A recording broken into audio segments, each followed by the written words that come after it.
Escondido police shot a man with a knife in a busy intersection this afternoon. It happened on Center City Parkway and 13th Avenue. ABC 10 News anchor Max Goldwasser has been at the scene all day into the evening and breaks down what played out.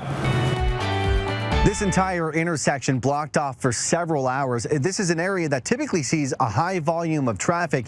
In fact, this incident happened directly in front of several drivers in the middle of the day. And one of those drivers sent us video that shows what happened, but I want to warn you, it is graphic and some might find it disturbing.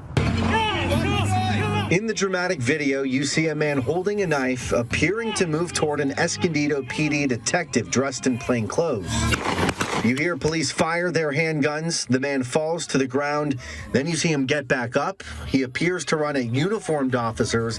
At that point, you hear a second round of gunfire. We counted at least a dozen shots fired total. Police say they gave repeated orders for him to drop his knife.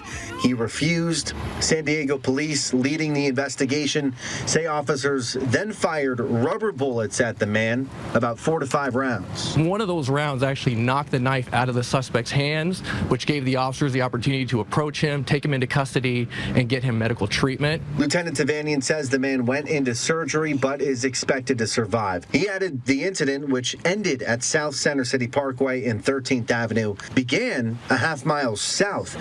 He says the first calls came in just after noon of a man acting erratic with a knife near Felicita Avenue. Police say he was approaching drivers and then walked north in the southbound lanes before arriving here. Tavanian spoke on the difficult decision for officers to take action with innocent bystanders driving in the area. They do consider their backstop, and what's beyond that, they're responsible for every round that they fire, and all of that goes into those split-second decision-making processes. Tavanian says no officers and no one else at the scene was hurt.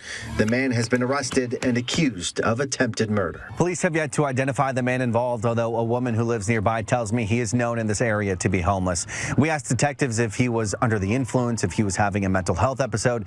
They didn't have the answers quite yet, but that will be determined through the investigation. In Escondido, Max Goldwasser, ABC 10 News.